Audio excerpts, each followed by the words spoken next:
Hello my dear students, today I am going to teach voltage regulation of a transformer। तो हम start करते हैं कि voltage regulation आपका क्या होता है। तो वोल्टेज रेगुलेशन आपका बेसिकली वोल्टेज का डिफरेंस होता है सेकेंडरी साइड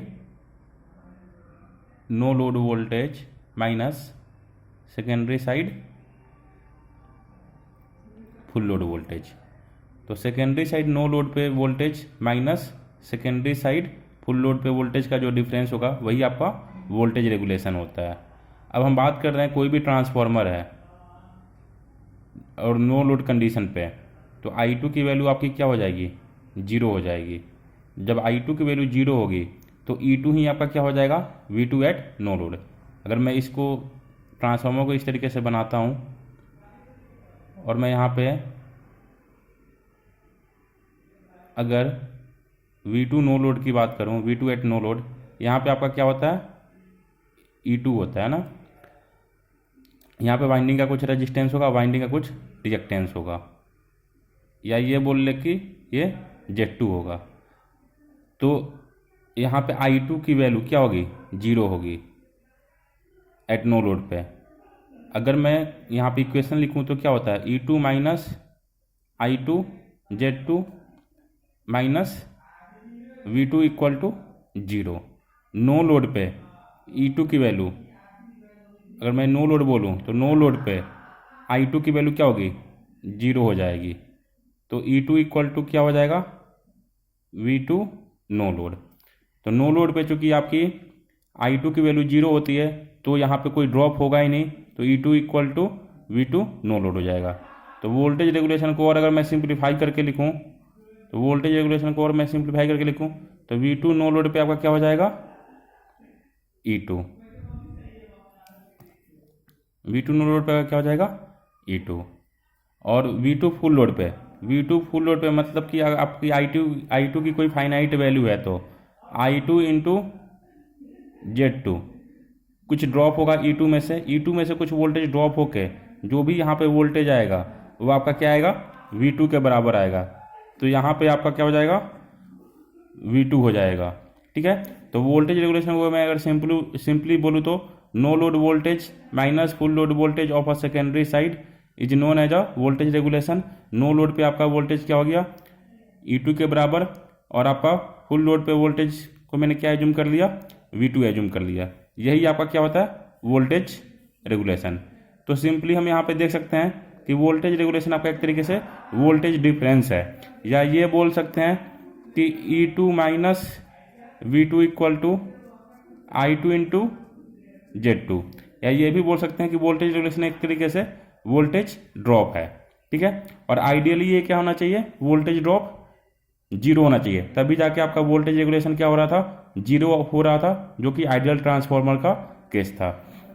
तो voltage regulation is a voltage difference at no load minus full load and it is also known as a voltage drop, जो कि आइडियल ट्रांसफार्मर पे वोल्टेज ड्रॉप जीरो हो रहा था, तभी जाके आपका वोल्टेज रेगुलेशन आपका जीरो हो रहा था। ठीक है, तो अगर मैं पर यूनिट की बात करूं कि पर यूनिट वोल्टेज रेगुलेशन आप क्या लिखोगे, पर यूनिट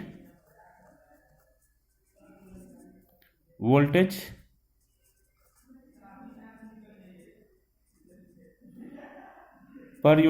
रेगुलेशन की बात करूं तो पर यूनिट वोल्टेज रेगुलेशन को आप क्या लिखोगे, again secondary side no load voltage minus secondary full load voltage divided by secondary full load voltage. ये आपका पर यूनिट वोल्टेज रेगुलेशन हुआ। ये आपका क्या हुआ, पर यूनिट वोल्टेज रेगुलेशन। तो इसको मैं इस तरीके से लिख सकता हूं, V2 minus E2 minus V2 divided by V2। ठीक है, अब मैं बात करता हूं कि परसेंटेज वोल्टेज रेगुलेशन क्या होगा। तो परसेंटेज वोल्टेज रेगुलेशन में इसी को अगर आप 100 से मल्टीप्लाई कर दो, तो परसेंटेज वोल्टेज रेगुलेशन हो जाएगा, जो कि मैं इस तरीके से लिख सकता हूं, E2 minus V2 divided by V2 into 100। तो ये आपका परसेंटेज वोल्टेज रेगुलेशन हुआ। वोल्टेज रेगुलेशन को और थोड़ा डिटेल में समझने के लिए और इसको थोड़ा सिंपल बनाने के लिए क्या करूँगा कि प्राइमरी को मैं सेकेंडरी साइड में रेफर कर दूंगा। ऐसा इसलिए कर रहा हूँ, फॉर एग्जाम्पल अगर इस वाइंडिंग को मैं कंप्लीट करूँ तो यहाँ पे इस तरीके से आपका क्या होगा, V1 होगा और यहाँ पे E1 होगा। यहाँ पे भी इस वाइंडिंग की रेजिस्टेंस और कुछ रिएक्टेंस होगी। और जो आपका नो लोड पे R0 और X0 की वैल्यू है उसको मैं नेगलेक्ट करके चल रहा हूँ, क्योंकि वहाँ पे करंट की वैल्यू क्या होती है, ऑलमोस्ट नेग्लेजिबल होती है, जो कि 2 to 4% of full load current होती है। तो हमें वोल्टेज रेगुलेशन अगर निकालने के लिए बोला जा रहा है या लोड साइड का टर्मिनल वोल्टेज V2 निकालने के लिए बोला जा रहा है, तो इस केस में आपको क्या पता होना चाहिए, E2 पता होना चाहिए, I2 पता होना चाहिए और Z2 पता होना चाहिए। लेकिन E2 फाइंड आउट करने के लिए हमें क्या करना पड़ेगा, पहले E1 को रेफर करना होगा। और E1 आपको कैसे पता चलेगा, जब आपको V1 पता होगा। V1 पता होगा तो V1 में से क्या करोगे, इस वोल्टेज ड्रॉप को माइनस करोगे। सबसे फर्स्ट क्या करोगे, V1 में से इस वोल्टेज ड्रॉप को माइनस करोगे तो आपका E1 आएगा। E1 E2 के बराबर नहीं होगा। E1 को जब आप रेफर करोगे सेकेंडरी साइड में, तो रेफर करने के बाद ये E2 के बराबर होगा। अब जब आप E1 को रेफर कर लोगे तो उसी को आप किसके इक्वल लोगे, E2 के इक्वल लोगे। अब E2 में से क्या माइनस कर लोगे, I2 इंटू जेड, तब जाके आपका V2 फाइंड आउट होगा।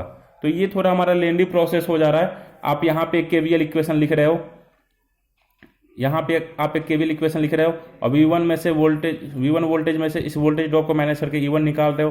फिर इस E1 को रेफर कर रहे हो सेकेंडरी साइड में रेफर करने के बाद अगेन इस वोल्टेज में से इस ड्रॉप को माइनस कर रहे हो, तब जाके आपका सेकेंडरी साइड का वोल्टेज फाइंड आउट हो रहा है। तो इतने लेंदी कैलकुलेशन से बचने के लिए हम क्या करेंगे कि इस पूरे प्राइमरी को सेकेंडरी साइड में रेफर कर लेंगे।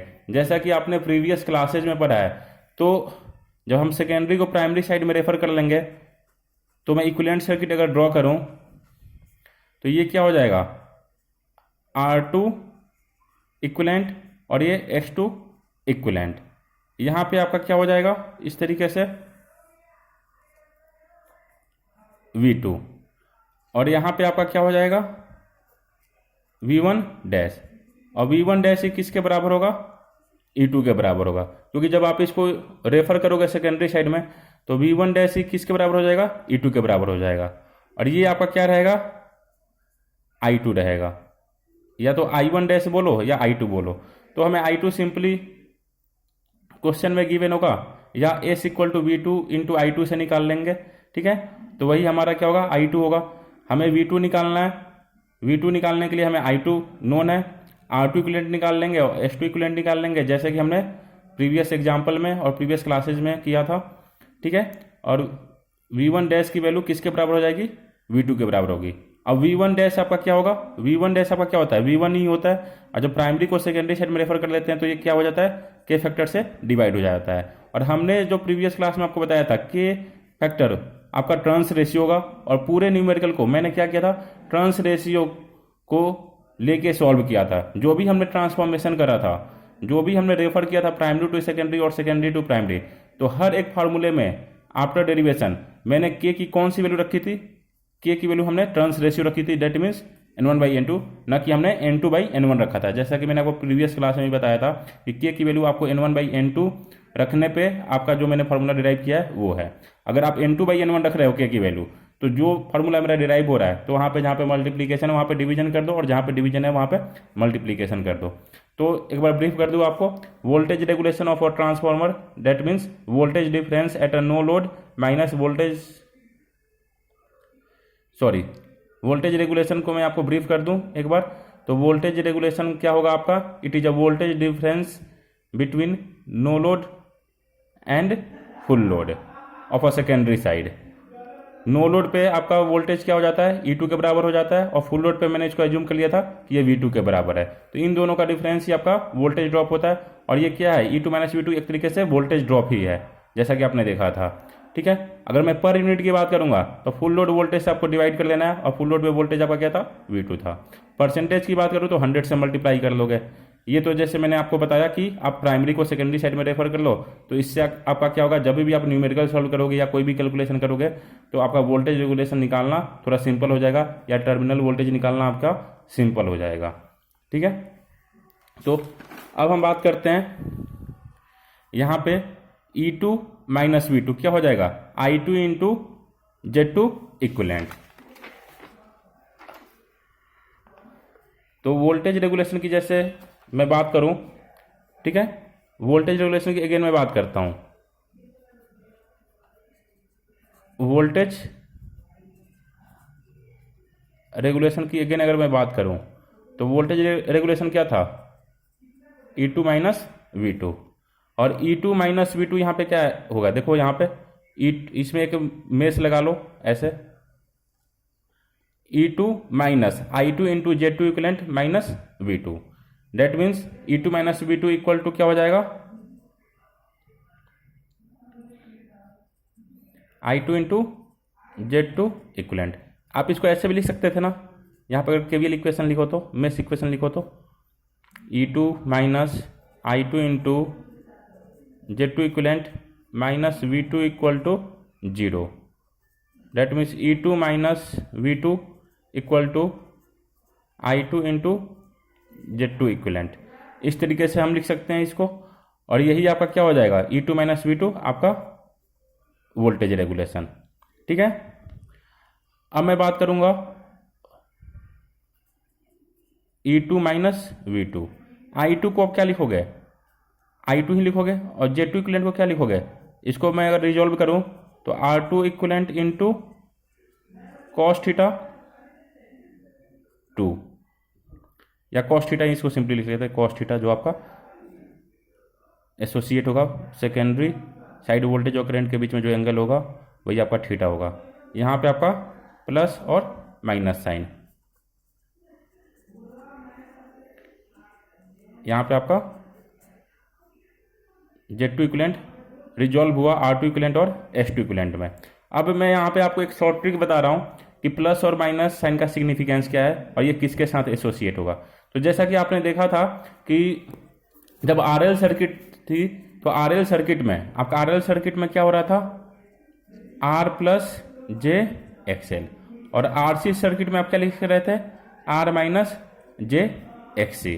तो प्लस साइन किसके साथ एसोसिएट हो रहा है, RL सर्किट के साथ में, और माइनस साइन किसके साथ एसोसिएट हो रहा था, आपका RC सर्किट के साथ में।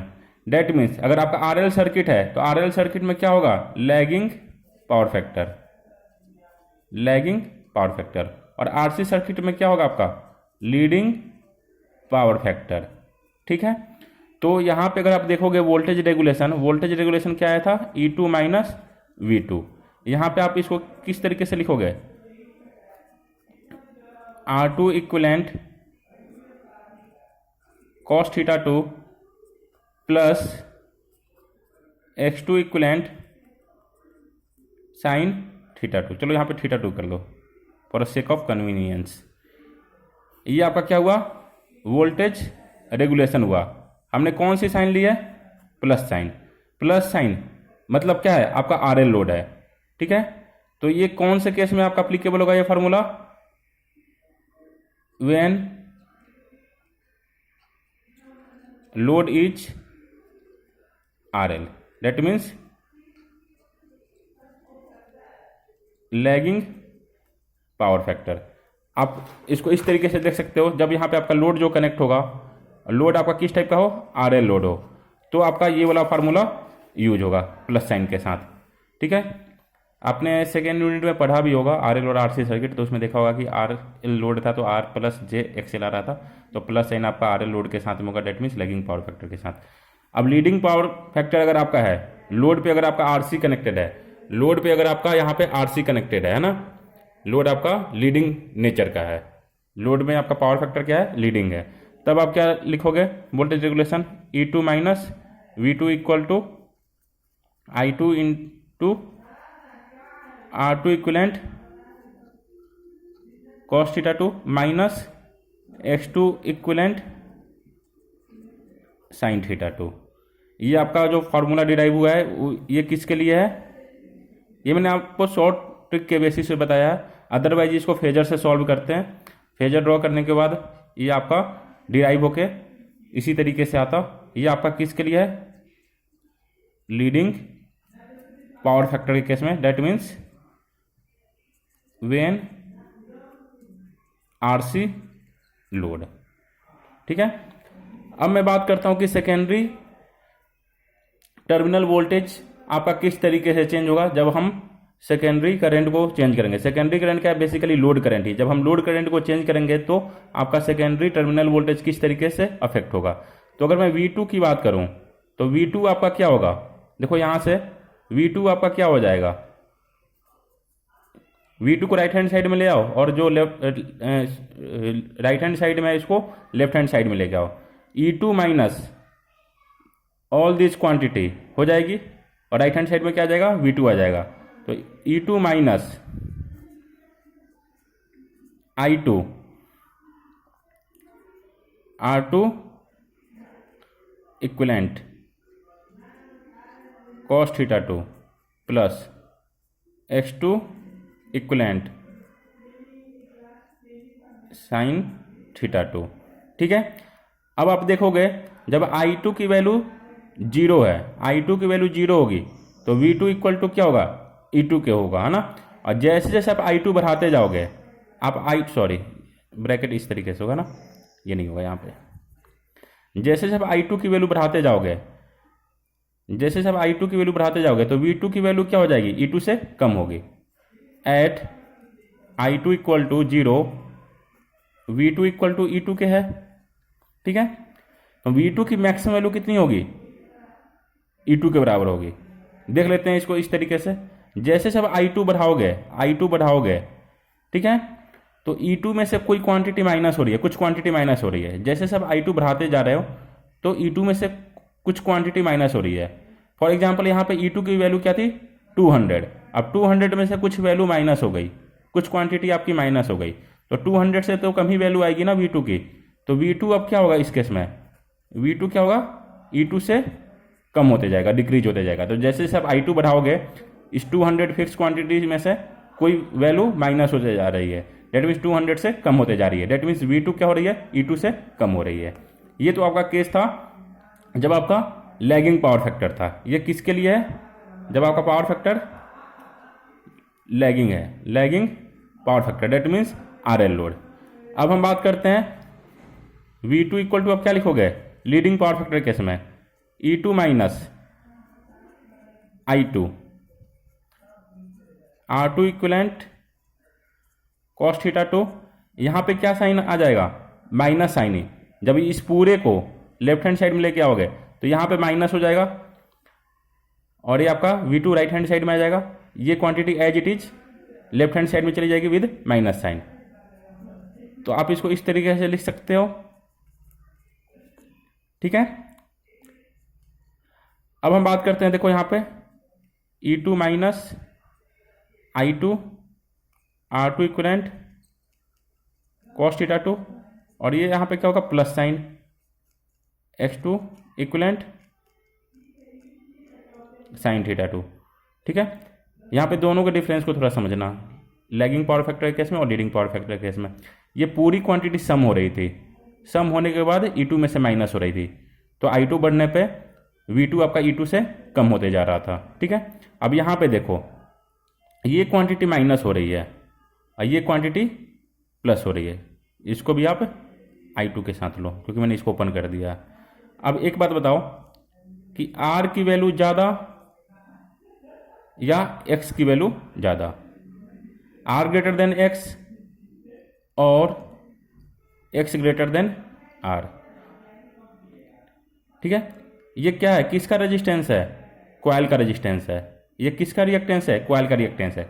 तो किसी भी, अगर मैं कॉइल की बात करूं तो कॉइल में कौन सा फैक्टर डोमिनेट करेगा, कॉइल में ऑब्वियस सी बात है कॉइल का कुछ रेजिस्टेंस होगा लेकिन इसका रिएक्टेंस क्या होगा, हाई होगा।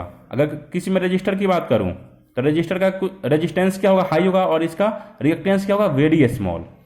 सेम उसी तरीके से अगर कॉइल है तो कॉइल में कौन सी प्रॉपर्टी डोमिनेट करेगी, इसकी रिएक्टिव प्रॉपर्टीज डोमिनेट करेगी और रजिस्टिव प्रॉपर्टीज क्या करेगी, काफ़ी कम होगी। सेम इसी तरीके से रेजिस्टेंस में क्या होगा, इसकी रजिस्टिव प्रॉपर्टी डोमिनेट करेगी और आपकी जो रिएक्टिव प्रॉपर्टीज होगी वो काफ़ी कम होगी।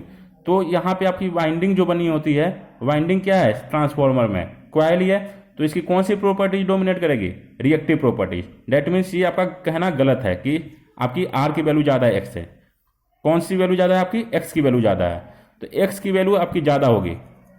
अगर x की वैल्यू ज़्यादा होगी तो I2 बढ़ाने पे ये पूरी क्वांटिटी क्या होगी, बढ़ेगी, ये पूरी क्वांटिटी बढ़ेगी।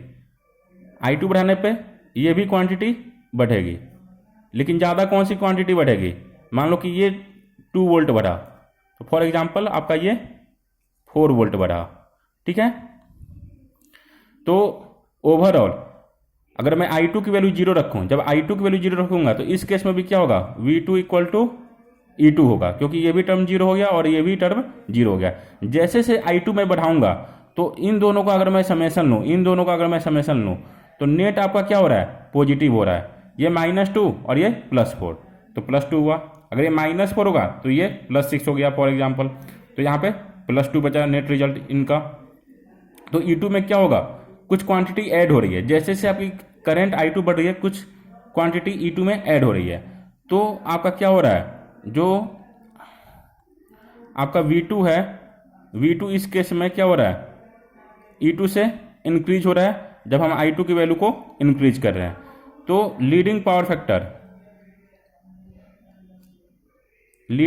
फैक्टर के केस में डेट मीन्स अगर RC आपका लोड है, उस केस में जैसे जैसे आप I2 की वैल्यू बढ़ाओगे V2 की वैल्यू क्या होते जाएगी, E2 से इंक्रीज होते जाएगी, ठीक है। अब इसमें हम एक न्यूमेरिकल करते हैं, इस प्रॉब्लम को समझने के लिए एक हम न्यूमेरिकल करते हैं। न्यूमेरिकल हमारा कुछ इस तरीके से है, गिवन एक इस क्वेश्चन में हमारा अपरेंट पावर है जो ट्रांसफार्मर की, या ट्रांसफार्मर की हम रेटिंग बोल लें, जो कि VA में होती है, या KVA बोल लो या MVA बोल लो, वो उसकी रेटिंग इंक्रीज हो रही है उस टर्म में, है ना। तो ट्रांसफार्मर की रेटिंग कितनी गिवन है, 10 KVA पावर रेटिंग, ठीक है, जो कि अपरेंट पावर होती है, ठीक है। वोल्टेज रेटिंग कितनी गिवन है, 2000/400 वोल्ट, ठीक है, ये आपकी वोल्टेज रेटिंग है। और क्या क्या गिवन है आपका, प्राइमरी वाइंडिंग रेजिस्टेंस गिवन है 5.5 ओम, प्राइमरी वाइंडिंग लीकेज रिएक्टेंस कितना गिवन है 12 ओम, सेकेंडरी वाइंडिंग रेजिस्टेंस कितना है 0.2 ओम, सेकेंडरी वाइंडिंग रिएक्टेंस कितना है 0.45 ओम। क्या पूछा जा रहा है, आपको निकालना है सेकेंडरी साइड टर्मिनल वोल्टेज, इसकी वैल्यू क्या होगी, सेकेंडरी साइड में जो आपकी टर्मिनल वोल्टेज होगी V2 क्या होगी, ठीक है। V2 आपका पूछा जा रहा है, डेट मीन्स जो आप यहाँ पे V2 निकाल रहे थे, ये V2, इस V2 को आपको फाइंड आउट करना है, ठीक है।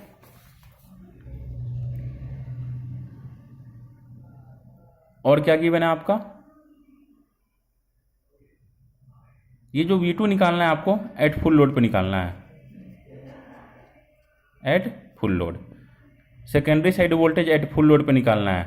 और पावर फैक्टर क्या गिवन है, पावर फैक्टर 0.8 लैगिंग, ठीक है। तो पावर फैक्टर आपका क्या गिवन है, लैगिंग गिवन है, ठीक है। और क्वेश्चन में ये भी बोला जा रहा है कि जो हम सप्लाई दे रहे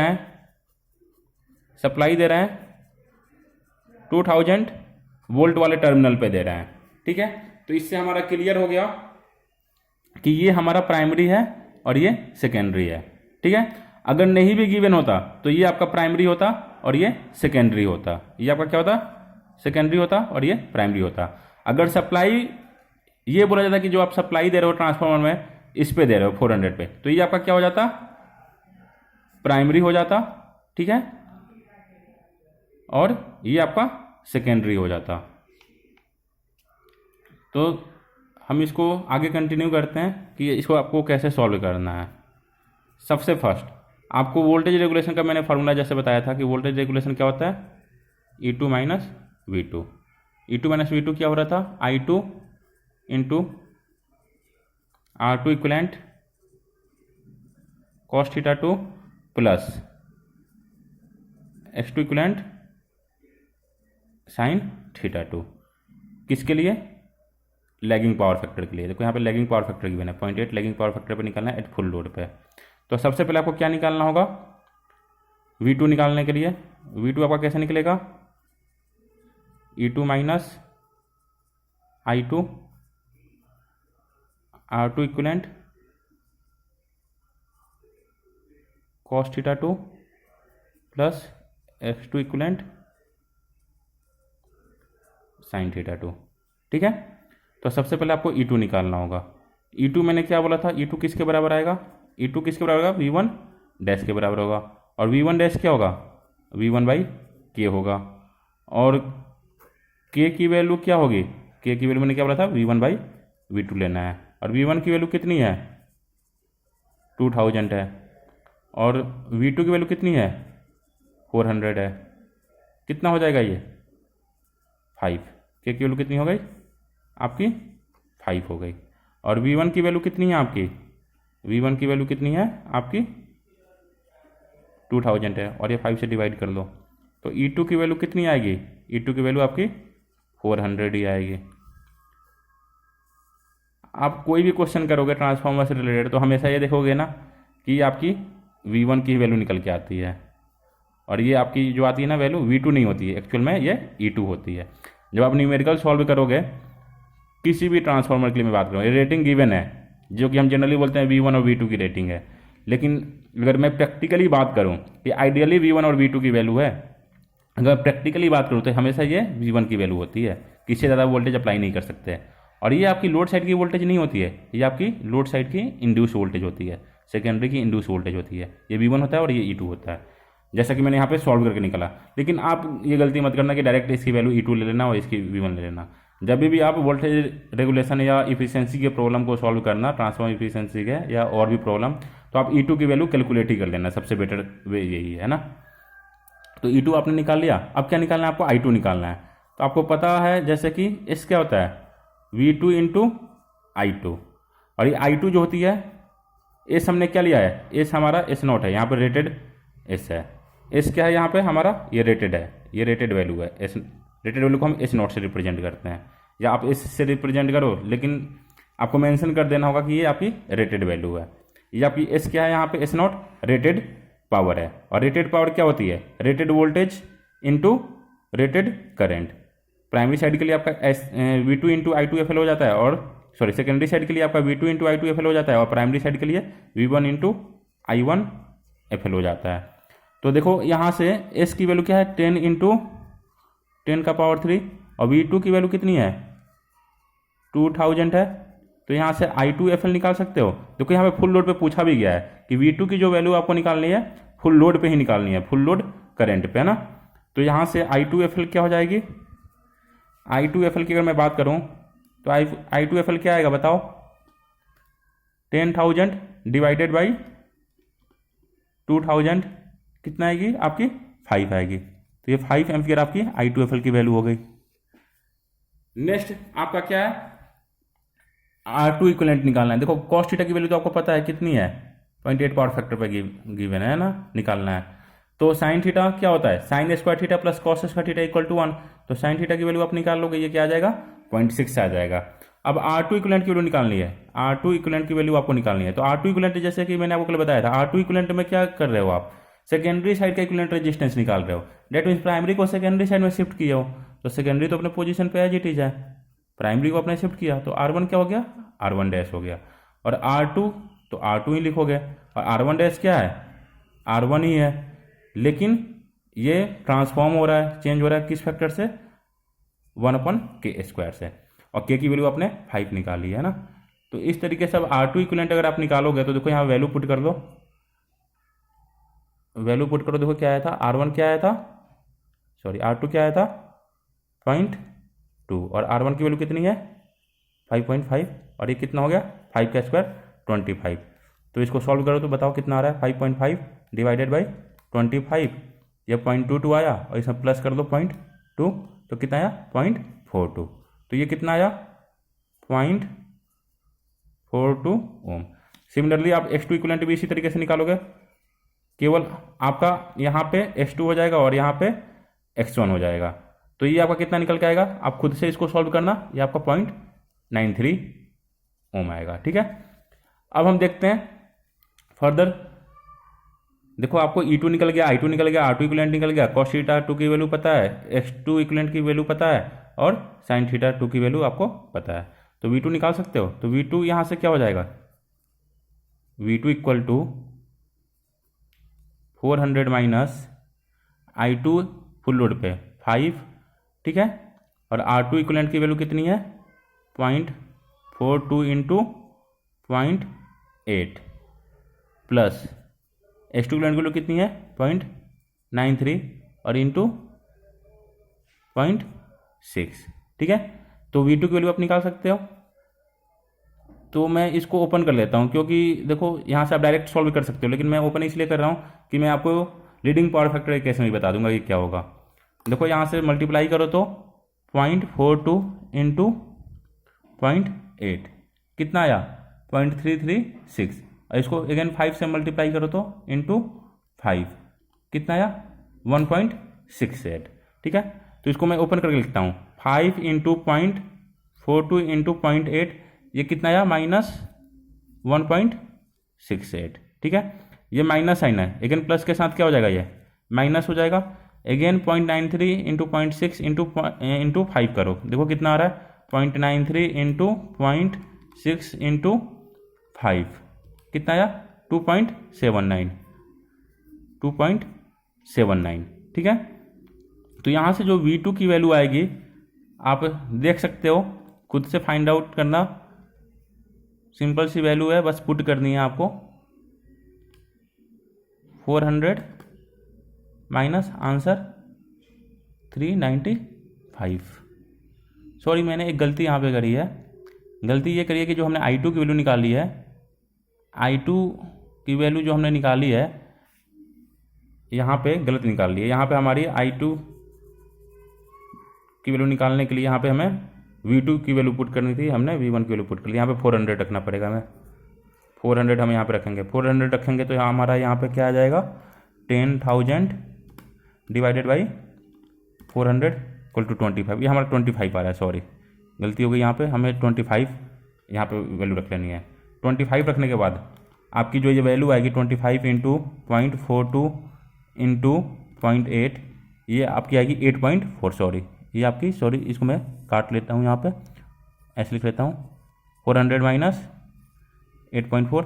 सिमिलरली 25 इंटू 0.93 इंटू 0.6, ये आपका आएगा 13.95।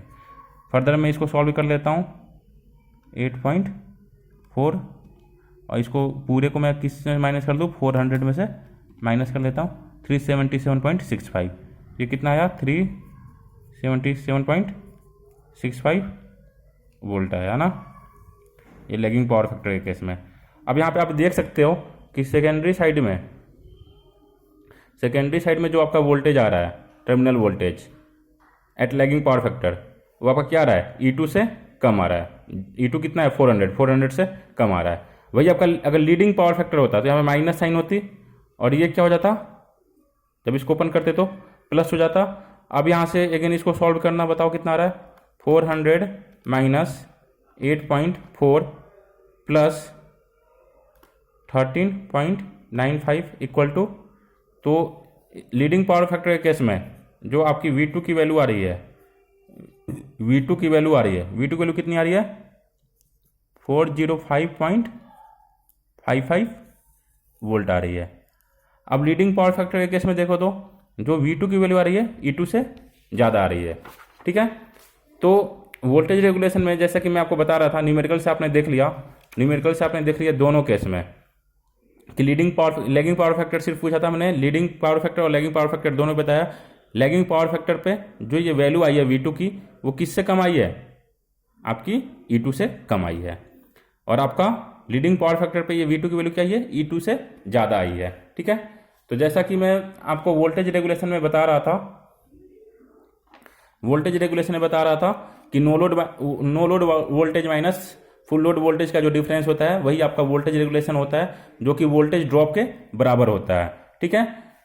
तो यहाँ से मैंने केवीएल इक्वेशन लिखा था ट्रांसफार्मर के इक्विवेलेंट सर्किट जब हमने सेकेंडरी साइड में रेफर किया था, तो यहाँ पे केवीएल इक्वेशन लिखा था, जो कि निकल के आपका ये आया था। और no load voltage minus full load voltage जो कि E2 माइनस V2 होता है, जैसा कि पहले आपने देखा था, ये आपका निकल के आ रहा था फॉर लैगिंग पावर फैक्टर, और माइनस साइन के साथ यहाँ पे आ रहा था for a leading power factor. यही अगर आपका पर यूनिट में आता तो क्या करते, इसको V2 से डिवाइड कर लेते, इस पूरे टर्म को क्या करते हैं आप V2 से डिवाइड कर लेते हैं, इस पूरे टर्म को आप क्या कर लेते हैं V2 से डिवाइड कर लेते हैं, और जब परसेंटेज में पूछता तो क्या करते हैं 100 से मल्टीप्लाई कर लेते हैं। तो ये किस तरीके से सिंप्लीफाई होता, अगर आप यहाँ पे इसको लिखोगे E2 minus V2 divided by V2, इसको आप कैसे लिखोगे I2 R2 equivalent divided by V2 cos theta 2 plus minus, मैं दोनों के लिए लिख देता हूँ कंबाइन, लैगिंग और लीडिंग के लिए, बस आप समझ लेना कि प्लस साइन लैगिंग के लिए है और minus sign leading power factor के लिए है। ठीक है, अगेन ये क्या हो जाएगा I2 इंटू X2 इक्वलेंट, ये आपका साइन थीटा 2। तो इस पूरे टर्म को आप क्या लिखोगे, ये क्या है ड्रॉप है ना, I2 इंटू R2 इक्वलेंट, ये क्या है रजिस्टिव ड्रॉप है ना, और रजिस्टिव ड्रॉप मतलब रजिस्टिव वोल्टेज ड्रॉप, और डिवाइडेड बाई क्या फुल लोड जो पे जो आपका वोल्टेज आ रहा है सेकेंडरी साइड का वो वोल्टेज है ये, तो इसको हम क्या बोलेंगे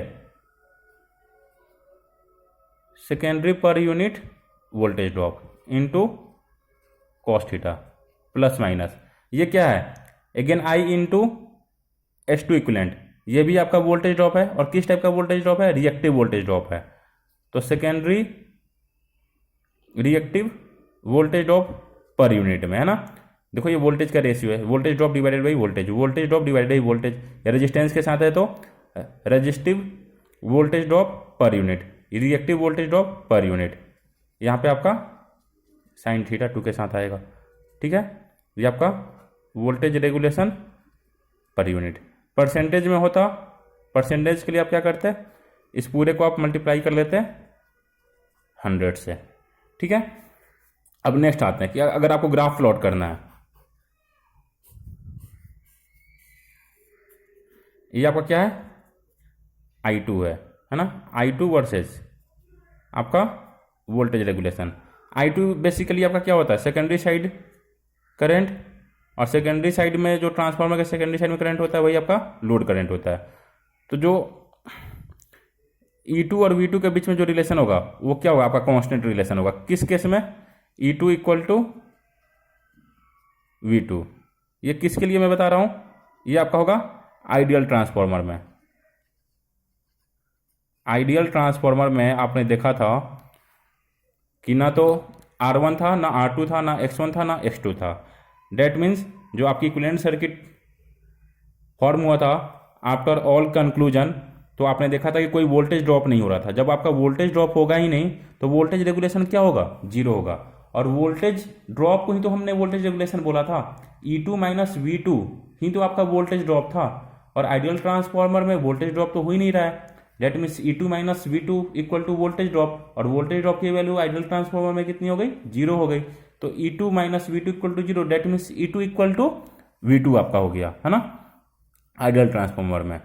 अब देखो जब I2 की वैल्यू जीरो थी, जब I2 की वैल्यू आपकी जीरो थी, यहाँ पे आप देख रहे हो ना, जब I2 की वैल्यू आपकी जीरो थी, I2 की वैल्यू आपकी जीरो थी, I2 की वैल्यू आपकी जीरो थी, तो E2 इक्वल टू V2 आ रहा था ना, E2 इक्वल टू V2 आ रहा था। लेकिन जैसे जैसे I2 की वैल्यू बढ़ रही थी, कौन से केस में लैगिंग पावर फैक्टर केस में, यहाँ पे प्लस साइन है देखो, यहाँ पे लैगिंग पावर फैक्टर का केस होता है ये। तो जैसे जैसे आपकी I2 की वैल्यू बढ़ रही थी तो कुछ क्वांटिटी यहाँ पे जो हमने एक्सप्रेशन को फर्दर मॉडिफाई किया था, V2 क्या आया था E2 minus all this quantity, जब जैसे जैसे I2 की वैल्यू बढ़ रही थी तो एक फिक्स क्वांटिटी E2 में से माइनस हो रही थी, और E2 स्टार्टिंग में किसके बराबर थी V2 के बराबर, दैट मीन्स V2 किसके बराबर थी E2 के बराबर था, V2 की वैल्यू E2 के बराबर था। फॉर एग्जांपल E2 की वैल्यू हमने 200 ले लिया, तो V2 की वैल्यू स्टार्टिंग में क्या है जब I2 की वैल्यू जीरो है तो 200 के बराबर, जैसे जैसे I2 की वैल्यू बढ़ रही है तो 200 में से कोई क्वांटिटी माइनस हो रही है, तो V2 की वैल्यू क्या हो रही है डिक्रीज हो रही है, तो V2 की वैल्यू क्या हो रही है इस तरीके से आपकी डिक्रीज हो रही है। ठीक है, तो ये आपका क्या है E2 क्या होगा आपका ज्यादा होगा, डेट मीन्स V2 की वैल्यू क्या होगी कम होगी, V2 की वैल्यू क्या होते जाएगी, E2 से कम होते जाएगी। ये कौन सा केस है आपका, लैगिंग पावर फैक्टर का केस है। अब अगेन लीडिंग पावर फैक्टर का केस हम डिस्कस जैसे हमने किया था, तो लीडिंग पावर फैक्टर के केस में जब इसको हम ओपन कर रहे थे तो ये माइनस के साथ था और ये प्लस के साथ था। तो आपने ये देखा था कि क्योंकि ये एक वाइंडिंग है, वाइंडिंग में रिएक्टिव प्रॉपर्टीज डोमिनेट करती है, तो इसकी value I2 S2 equivalent sign theta 2 की वैल्यू हमेशा I2 R2 equivalent cos theta 2 की वैल्यू से ज़्यादा होगी। That means plus sign dominate करेगा इस माइनस साइन से, तो E2 में कुछ क्वांटिटी क्या होगी, ऐड होगी जैसे सब I2 की वैल्यू बढ़ाओगे। इनिशियली ये भी क्या होगी, जब I2 की वैल्यू 0 होगी तो E2 इक्वल टू V2 होगी, E2 इक्वल टू आपकी V2 होगी। लेकिन जैसे सब I2 की वैल्यू बढ़ाओगे तो नेट पॉजिटिव क्वांटिटी क्या होगी, E2 के साथ ऐड होगी। डेट मीन्स आपकी इस तरीके से आपकी V2 की वैल्यू क्या होते जाएगी, बढ़ते जाएगी, किससे, E2 से। इनिशियली क्या थी V2 की वैल्यू E2 थी, अब E2 में कुछ क्वांटिटी ऐड होते जा रही है, तो V2 की वैल्यू क्या हो रही है, E2 से बढ़ते जा रही है। V2 की वैल्यू क्या हो रही है, E2 से बढ़ते जा रही है। ये आपका किसका केस होगा, लीडिंग पावर फैक्टर। ठीक है, तो इस तरीके से आपका ग्राफ भी ड्रॉ हो गया, वोल्टेज रेगुलेशन वर्सेस करंट। ये ग्राफ किसके किसके बीच में ड्रॉ हुआ है, voltage regulation versus load current, या इसको आप सेकेंडरी करंट भी बोल सकते हो। सेकेंडरी करंट ही आपकी लोड करंट होती है। तो इस तरीके से आप वोल्टेज रेगुलेशन पे अगर आपका शॉर्ट नोट्स आता है तो इस तरीके से आप डिस्कस कर सकते हो। एक बार मैं अब समराइज कर देता हूँ। वोल्टेज रेगुलेशन क्या होता है, no load voltage minus full load voltage of a secondary side of a transformer. ये आपका ट्रांसफार्मर है, प्राइमरी वाइंडिंग का रेजिस्टेंस रिएक्शन, सेकेंडरी वाइंडिंग का रेजिस्टेंस रिएक्टेंस, ये आपका E2 होता है, ये आपका V2 होता है ना। अब नो लोड पे आपकी I2 की वैल्यू 0 हो जाती है, तो I2 की वैल्यू 0 की तो कोई यहाँ पे ड्रॉप होगा ही नहीं, तो E2 equal to V2 no load के बराबर होगा। तो V2 नो लोड के जगह पे हमने E2 लिख लिया, और जो आपका फुल लोड पे कुछ वोल्टेज ड्रॉप हो गए E2 में से आपका V2 आएगा, है ना। V2 की वैल्यू क्या आएगी, E2 में से कुछ ड्रॉप हो गया जिसको हमने V2 मान लिया। पर यूनिट के लिए हमने क्या किया, फुल लोड से डिवाइड कर लिया इस वोल्टेज डिफरेंस को। वोल्टेज डिफरेंस एक्चुअली क्या था, आपका वोल्टेज ड्रॉप ही था, है ना। तो इस तरीके से आपका परसेंटेज के लिए, परसेंटेज वोल्टेज रेगुलेशन के लिए हमने 100 से मल्टीप्लाई कर लिया था, तो E2 minus V2 divided by V2 into 100 आ गया था। हमने बोला था कि for a sake of complexity, जब आप न्यूमेरिकल सॉल्व करते हो तो एक बार आप क्या करते हो, E1 की वैल्यू निकालते हो, यहाँ पे V1 माइनस ये वोल्टेज ड्रॉप निकाल के E1 की वैल्यू निकालते हो, फिर इस E1 को हम रेफर करते हैं जो कि E2 के बराबर होती है, फिर इस E2 की वैल्यू में से इस वोल्टेज ड्रॉप को माइनस करते हैं, देन आप V2 निकालते हो, और इन दोनों का डिफरेंस आपका क्या होता है, वोल्टेज रेगुलेशन होता है। तो इतनी कम्प्लेक्सिटी से बचने के लिए हम क्या करेंगे, प्राइमरी को सेकेंडरी साइड में रेफर कर लेंगे, जैसा कि आपने प्रीवियस क्लासेज में ही पढ़ा था। और ये आपका V1 डैश हो जाएगा जो कि E2 के बराबर होगा, और V1 डैश क्या होता है, V1 बाई K होता है, और K की वैल्यू क्या होती है, N1 बाई N2 होती है। बीच में हमने न्यूमेरिकल पार्ट डिस्कस कर दिया था, तो न्यूमेरिकल पार्ट से पहले आपको क्या करना है, आपको यहाँ पे आना है ना। वोल्टेज रेगुलेशन आपका क्या आया था, E2 माइनस V2, और जो कि ये इस सर्किट डायग्राम से, इस वाले सर्किट डायग्राम से यहाँ पे I2 इंटू Z2 इक्वलेंट। अब E2 minus I2 into Z2 equivalent minus V2 equal to 0, जब मैंने केवल इक्वेशन लिखा तो वोल्टेज रेगुलेशन का क्या आ गया, I2 इंटू Z2 इक्वलेंट, है ना। अब E2 माइनस V2 की वैल्यू आपकी ये आ जाएगी, प्लस माइनस साइन के साथ प्लस साइन आपका क्या होगा, लैगिंग पावर फैक्टर के लिए, और माइनस साइन किसके हो गया, लीडिंग पावर फैक्टर के लिए। दैट मीन्स RC लोड के लिए माइनस साइन और RL लोड के लिए प्लस साइन, जैसा कि मैं आपको काफ़ी डिटेल में पहले भी डिस्कस कर चुका हूँ। अब यहाँ पे इसी को अगर पर यूनिट में निकालना होगा तो क्या करोगे, V2 से दोनों साइड में डिवाइड कर दोगे, E2 minus V2 divide by V2, यही तो होता था पर यूनिट में, और 100 से मल्टीप्लाई कर दोगे तो ये परसेंटेज में हो जाएगा।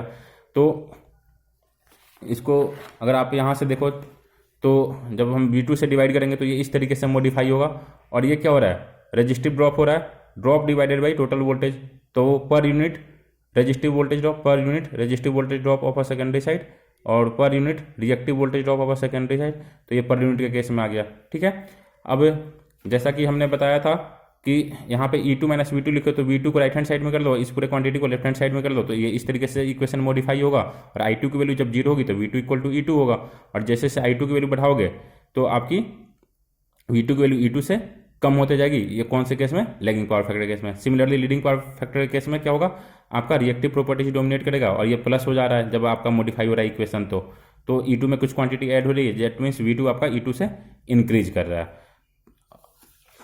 तो फर्दर जो हमारा लास्ट था कि वोल्टेज रेगुलेशन और load current, that means secondary current के बीच में ग्राफ प्लॉट करोगे तो क्या होगा। तो आइडियल केस में जैसे आपने पढ़ा था ideal transformer, ideal case means क्या, आइडियल ट्रांसफार्मर, आइडियल ट्रांसफार्मर में कोई वोल्टेज ड्रॉप होता ही नहीं है, आइडियल ट्रांसफार्मर में कोई वोल्टेज ड्रॉप होता ही नहीं है। वोल्टेज ड्रॉप नहीं होगा। तो वोल्टेज ड्रॉप ही तो वोल्टेज रेगुलेशन है, वोल्टेज ड्रॉप ही तो E2 माइनस वी टू है। तो E2 minus we to zero हो गया तो E2 इक्वल टू V2 हो गया। ये कॉन्स्टेंट लाइन होगी आइडियल ट्रांसफार्मर के लिए। अब प्रैक्टिकल ट्रांसफार्मर के लिए आपका ये ग्राफ होगा, प्रैक्टिकल ट्रांसफार्मर, ये भी आपका किसके लिए होगा, प्रैक्टिकल ट्रांसफार्मर के लिए होगा। और प्रैक्टिकल ट्रांसफार्मर के लिए कौन से केस में, ये लैगिंग पावर फैक्टर के केस में, ये लीडिंग पावर फैक्टर के केस में।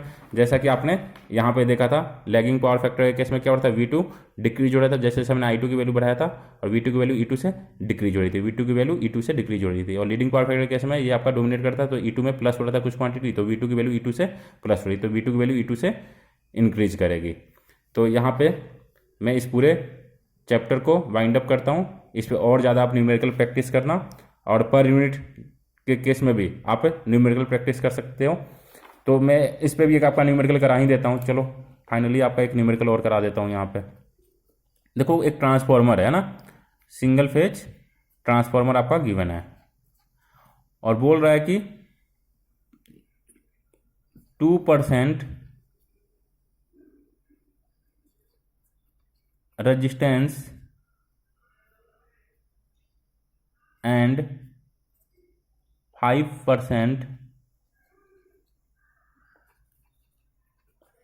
रिएक्टेंस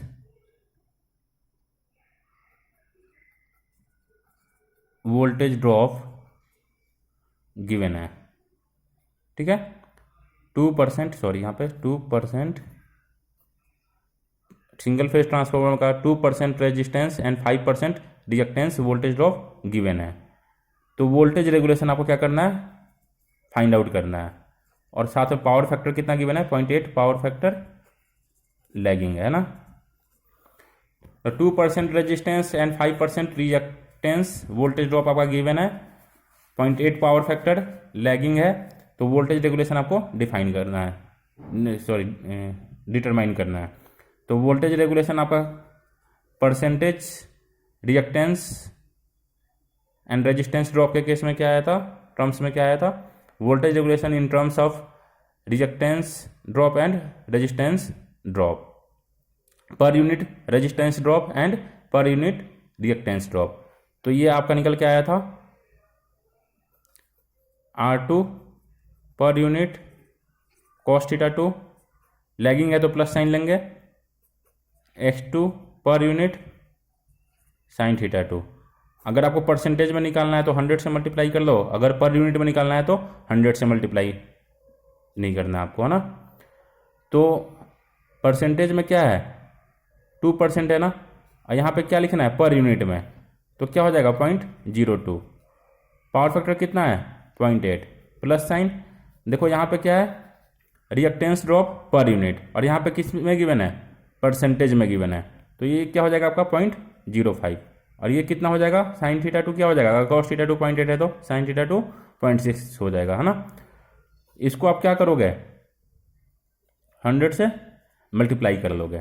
ठीक है, ये जो निकल के आया था, इस पूरे को सॉल्व जब करोगे तो क्या आएगा आपका, ये निकल के 0.046 पर यूनिट।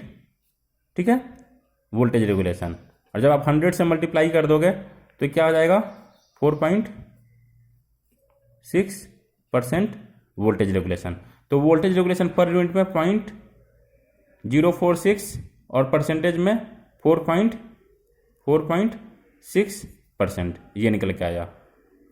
ठीक है, अब आप क्या करना है, इस पर ज़्यादा से ज़्यादा न्यूमेरिकल प्रैक्टिस करना है। ये आपके लिए बहुत ज़्यादा इंपॉर्टेंट टॉपिक है आपके एग्जाम पॉइंट ऑफ व्यू से।